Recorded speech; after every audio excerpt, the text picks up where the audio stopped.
Welcome to the Smart QA Musings. Another gentle flurry of interesting thoughts.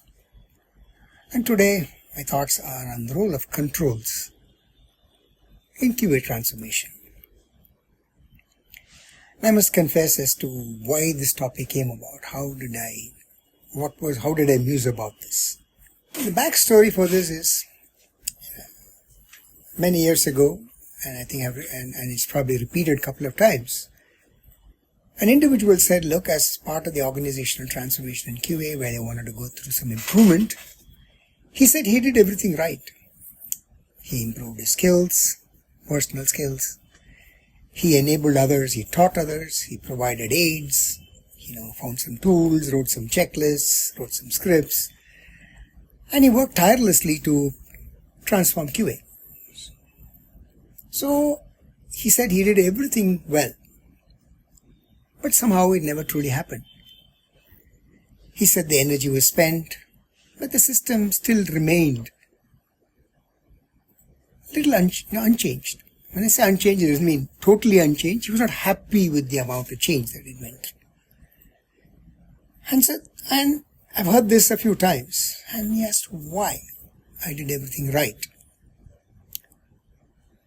And this is my thought, and that's what I want to muse about, that good intentions and diligent doing probably aren't just enough. The act of doing, the act of learning, doing is probably not enough. It's probably where we need to put more effective controls. And that's what got me thinking, and I started musing about it. And I said, maybe it's not about the act of doing better, but it's also about controlling better. That's probably essential when we look at the notion of transformation. So let's take a look at and ask, what is it that we are trying to do when we look at the intent of transformation? Obviously, when we say I want to transform, what we're trying to do is we're trying to improve the effectiveness of the work that we do. We're trying to improve the efficiency of the way we do. We're trying to get some consistency in the team that we do.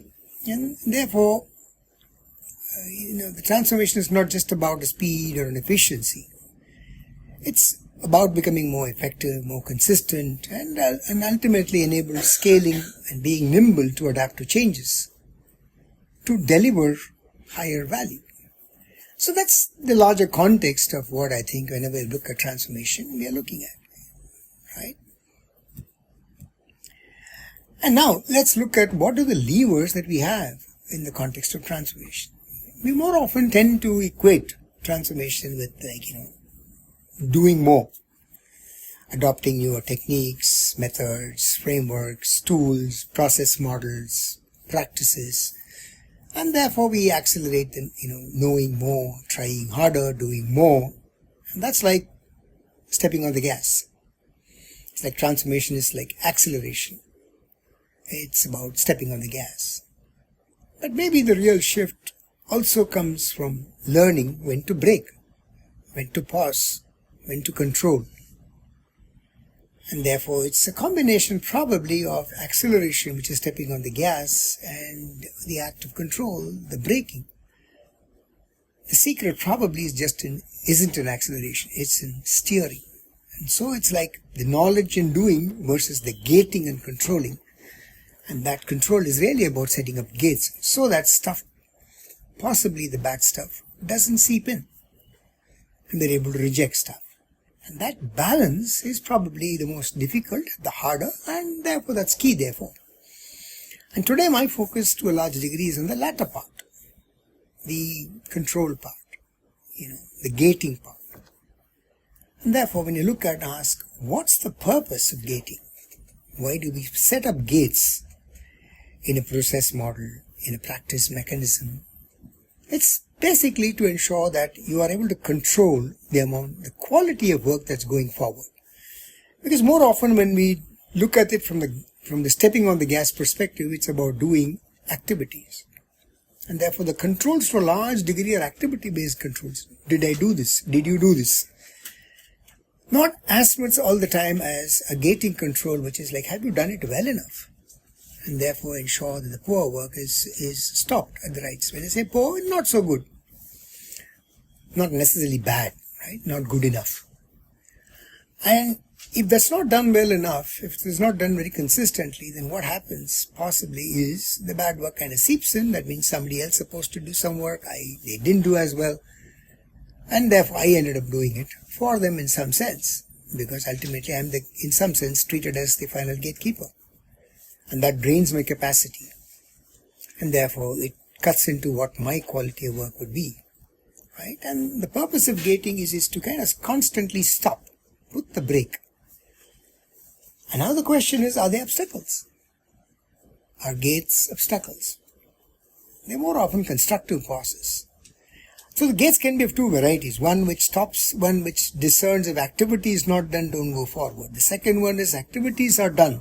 I do review, but I haven't done a good enough review. I have unit tested, I haven't done very good unit test. Maybe I've got a plan and a strategy, I have not done. So if you look at some various key activities that we do in that cycle of software development and quality, most often we end up focusing on the activities and the depth of the activities. But when we look at outcomes and we are kind of setting up the gates based on the outcomes, they're not really obstacles. They are constructive phases where it gives us a chance, to take feedback, reset and move forward.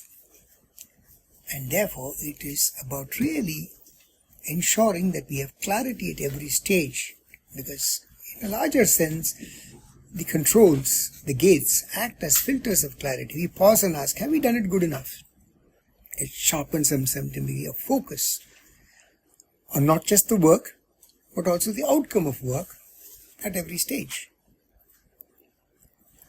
And therefore it's not just a mere habit of, yes, now we religiously do all these things.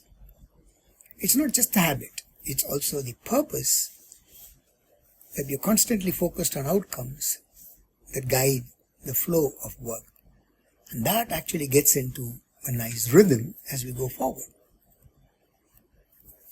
So what good gates should really do is to help us focus our vision, constantly ensure that we don't take our eyes off the top, allowing us to move, allowing us only when good matters, to move forward.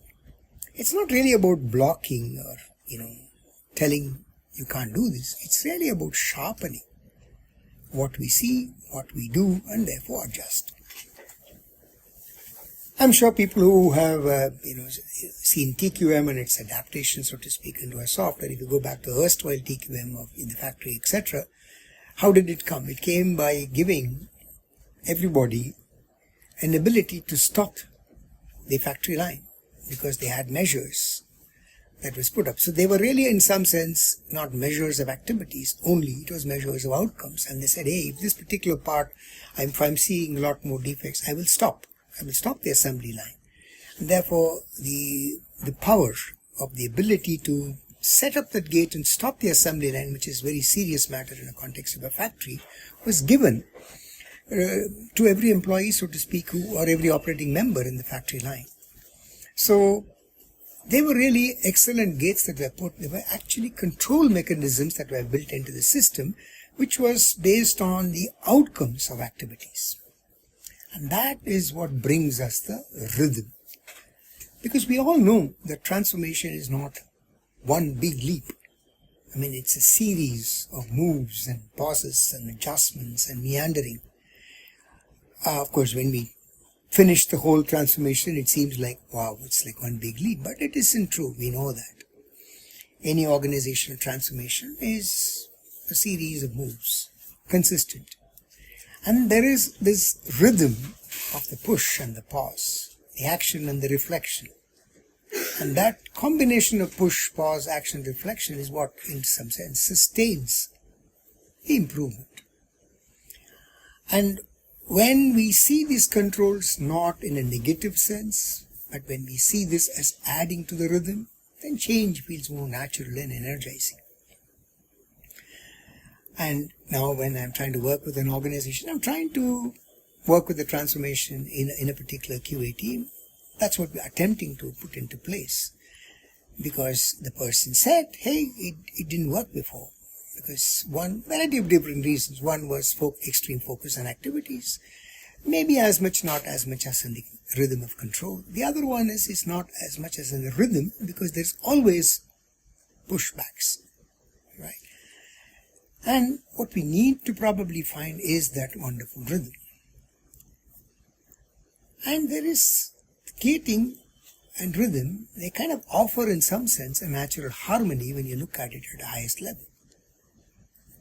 And what gating seems an interruption is probably not an interruption to the rhythm. They are really the rhythm, because they create some intentional pauses, kind of like beats in the workflow. And the notion of controls, when we say that, this outcome is not back, push back, I'm not going to accept it, redo some parts of it as appropriate. It turns some part of the chaos, which is natural, because entropy is a very natural system, natural aspect in any complex system. And the controls turn that chaos into a bit of a steady rhythm. Right? And this rhythm and gating is what enables, hopefully, a smooth and a sustainable kind of a change. Because it's not just about fast moving, it's also about the pause. Like they say in sports, like they say when you do any kind of exercise to build your body, they say it's not just about the intensity and the kind of exercises that you do. It is also the rest and relaxation that matter.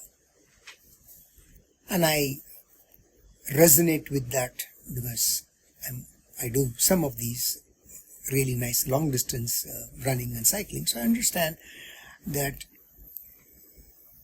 it is as much as about the rest and the relaxation. That is the pause. And that together gives me that rhythm to probably perform, hopefully, the best. Now let's take a slightly different look and look at it from a perspective of leadership and management and how they have a role in what we do in the context of transformation. We all know that leadership is about enablement. It's about inspiring somebody. It's about encouraging capability. It's not the other one of managing. I'm not trying to control anybody. I'm trying to, as a leader, hopefully, trying to to enable a person or a system to blossom. Right? Whereas when we talk about it from a management, when I say I'm a manager, what you're primarily focused is you're more focused on control. You're guiding, you're tempering, you're putting in controls. So the leadership is more like allowing me to find my true worth and therefore say, hey, try this. Encouraging my capability. Whereas, so let's say if you think about it, this is like, out to in. Whereas this is more like, the management is more like from external to internal. I'm going to break, I'm going to put control, I'm going to ask you questions. In a way, if you look at it, that's really what we've been talking about, right? The idea of control is about great management. The idea of leadership is to provide good knowledge, techniques, tools, process models, frameworks, assistance to be able to accomplish. And both these are really required, which we know in the organizational context too, right? You can't just let everybody free. There is also need to be a certain amount of control, and not control in a negative hand, because at the end of the day, we all know freedom and discipline have to coexist. They have to come together in a meaningful fashion. And that's what allows the team or the person or the company to deliver the highest performance. And we talked about those two levers, right? Where we talked about the notion of gas and the notion of brake. And leadership and management are really the two pedals, so to speak, right? So all we're trying to say is, have we set up good controls in the system? Are we constantly measuring it? Are we taking cognizance of the feedback it provides? Are we adjusting at every time? In addition to doing whatever is necessary to enhance the capability, the skill set, the environment, the tool set, and so on and so on. And therefore, in a way, if you want to put at it from a yin and yang perspective, the leadership is about, it dreams, it energizes, it's about enablement, it's about vision. But management truly is about shaping it, it's keeping it grounded, it's built on a solid structure, built on a strong sense of discipline. And they seem to be a bit of an antithesis, right? But then the balance of yin and yang is what makes it interesting. And therefore the magic really happens when you have a vision, when you have discipline, when you have movement, when you have pause. It's the two opposites that actually harmonize. And when they work together, magic happens, right? That's really the philosophical way of putting it. And that blending of both that roles in that rhythm is when best transformation is accomplished, because it's beautifully orchestrated. And so when we look at it from controls and we ask, what are the controls? Yeah, maybe we can look at it as two sets of controls. One set of controls are all about processes, which normally relate to activities that we do. So we say, okay, here are these 20 activities, we are transforming it to add these 3 more activities, change some of these 5 activities, and so on. So we're putting in process controls. The second set is all about the controls in the practice, the way I do, more often related to outcomes. So if process was about activities, largely, practice is largely about the the individual activities and more often the outcomes it produces.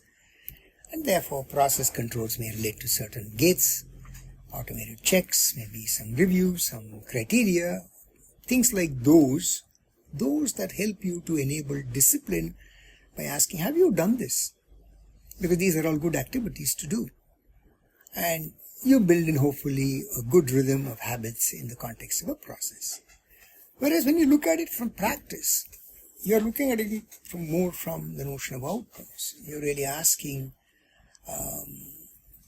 how were the escapes? Did you miss something? What were user issues or complaints or feedbacks? Stuff like those. And these are really focused on the real outcomes, not just the routines. Because I might do a variety of activities. I might adopt your process. I might even pass the process control. But still I may not necessarily produce work. I may not deliver the value that I intended to do. Which was very much in vogue many years ago when there was obviously a lot more emphasis on the process as a means to improvement in a system. Be it the entire software engineering or even in the context of quality improvement. So there are a lot of models, process models, certifications that came into vogue. Some companies benefited because they did it honestly and truthfully, if you will. And some companies probably didn't benefit as much because it was more like a habit, more like an activity that we did. And therefore, you might have the certification at that point in time, but you still suffered. And what does it mean? It means that maybe the products require more support. It means probably you spent more money than what you planned for. Maybe it means that you couldn't deliver as many features in the particular quarter or in the time period, and therefore couldn't accrue certain revenue, and so on and so forth. Not always bad products are poor customers, right? It has a lot of implications. So when we're putting in controls, we more often are comfortable with process controls. I think it's essential to put in practice controls. And a combination of these two, but more focused from the control perspective, has a significant value in ensuring that the transformation indeed does happen. It does indeed deliver its value. And that's where I think the role of metrics comes in the picture. And metrics are not just numbers. They could be indicators, they could be measures, but they are really, in some sense, the mechanism by which you keep the rhythm, kind of like the music sheet of the rhythm. So it's not just some dry numbers that we publish, some charts we produce and so on, but truly I think the role it plays is to ensure that we find our rhythm. And when it's tied to controls well and it's understood in that context, they show where certain flow is smooth, where it's choppy, where some leaks occur, where the tempo needs adjusting, and that's how they provide feedback and hopefully give you the notion of real value, right? And that's really what the role of metrics should be and should be understood as. It's not some number that is used to, slaps some issues on somebody else, right? It's highlighting, it's enabling, it's providing feedback, it's steering, tuning, and so on and so forth, so that we don't drift too far. Now look at the controls in a slightly interesting fashion. We have controls that are immediate in nature, real time. That's now. They allow you to do dynamic adjustment. So you might say, hey, if you didn't do this work, you can't pass through this gate. You didn't have so much of coverage, you didn't, maybe you can't go to the next stage. Maybe you didn't get it reviewed. So you could have certain real-time controls, some of them related to activities, some of them related to the outcomes, and they are more like controls of now. Sometimes the controls are not necessarily now. You kind of take a look at some meaningful periodicity, maybe at the end of every sprint or release or a month or a quarter or a year and something. And they are more like end of cycle. What you define a cycle is yours. So in the entire process, you might say, I do a retrospective every sprint, or I do a root cause analysis every release, something of that sort. That's whatever you define as end of cycle. And what does that help you in? It helps you to learn, it helps you to recalibrate. So we can look at the controls from a time period perspective as in controls of now and controls at a later point in time which occur at a periodic rhythm. And do I need both? Yeah, you need both, because both seem to give you a sense of lasting transformation. Some give you dynamic adjustment, and some give you a larger calibration, because it may sometimes not be possible to do some of these learning and recalibration on a daily basis, so to speak. We might need it at a meaningful periodicity. So the controls, the measures that aid in setting up controls could be seen from a time perspective. Right?